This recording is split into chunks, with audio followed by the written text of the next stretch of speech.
Hello everyone, the last video we talked about what elapsed time was and that there was 3 parts. So now we're going to go ahead and go into solving problems. So let's go ahead and look at problem number 1. It says Josh's soccer game started at 2:30 and ended at 6:30. How long was the game? So the first step we have is to draw our number line. So to draw your number line, you're just going to draw a number line. So we know that there's 3 parts. There's always going to be a start, an end, and an elapsed time. So we have to figure out which one is missing. So right now we know he started his game and he ended his game. So the start is always going to be at the front of the number line. So he started at 2:30. He ended at 6:30. And we're going to put a question mark on what we're missing. So we have the start and the end. Right now, we're just missing the elapsed time that goes above it. So we're going to go ahead and use our mountains to figure it out. So we're going to go ahead and write our number line from 2:30 to 6:30, which is pretty easy because it just goes up 1 hour each time. So we have 2:30, next comes 3:30, 4:30, and then 5:30. They don't have to be evenly divided or anything, as long as you have each of them up there. So now we're going to go ahead and look for our elapsed time. So we're going to do a mountain from 1 hour to the next. So that's 1, 2,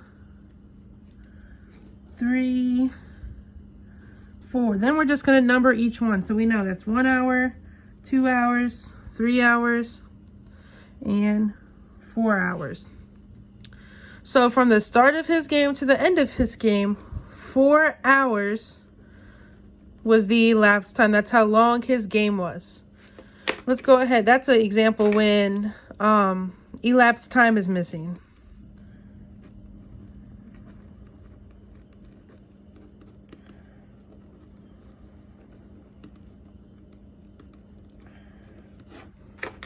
Now let's go ahead and look at another one when we have the end missing. So Richard started his homework after school at 4 o'clock. It took him 3 hours to finish all the work. What time did he finish his homework? So again, we see the word started, and we see how long it took him, right? It took him 4 hours. So it took him, or 3 hours, I'm sorry, it took him 3 hours. We want to know what time did he finish. Finish is just another word for end. So our first step again with elapsed time is to just draw our number line. So we know he started at, start goes at the front, so he started at 4 o'clock.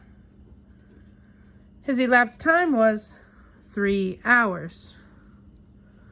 His end time, we do not have his end time, so I'm going to go ahead and put a question mark because we don't have his end time.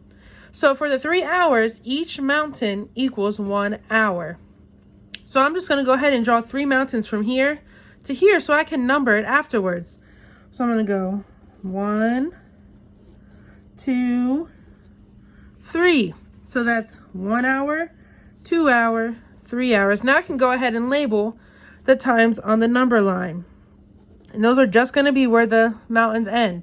So if we just add 1 hour down the number line, 4 o'clock plus 1 hour is 5 o'clock, then 6 o'clock, 7 o'clock.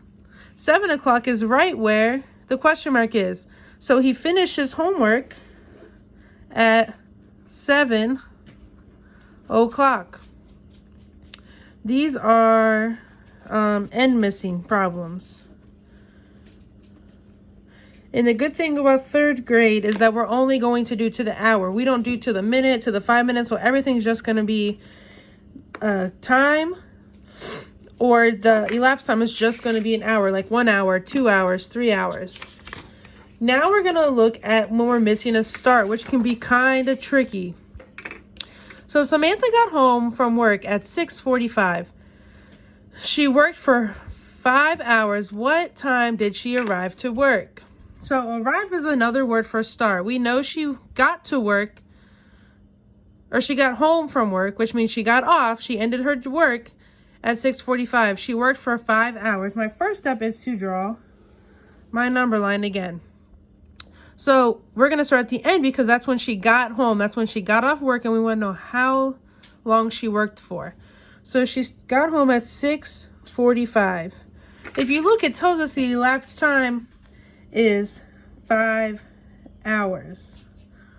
So the time we're missing is our start time. The start time missing is kind of tricky because you got to remember when you're counting on the number line that we're going backwards. We're not going forward like we were the other time. So we're going to be going backwards when we start counting. So we have to draw 5 hour mountains. So 1, 2, 3, 4, 5. And now I just have to mark where I'm going to be putting my times.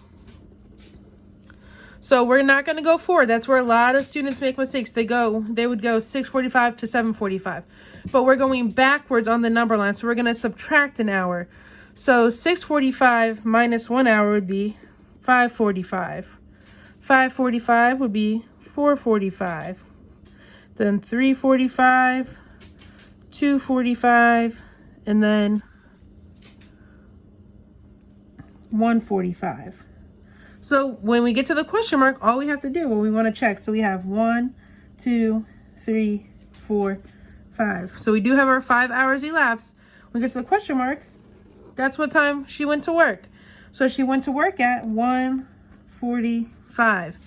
This is an example of the start time missing. So those are the 3 different types of elapsed time problems you will see. If you have any questions about how to solve one in the packet that they gave you, or if you just have a question in general about it, you can either comment on the video or you can just send me a message. That's all on elapsed time. Have a great day.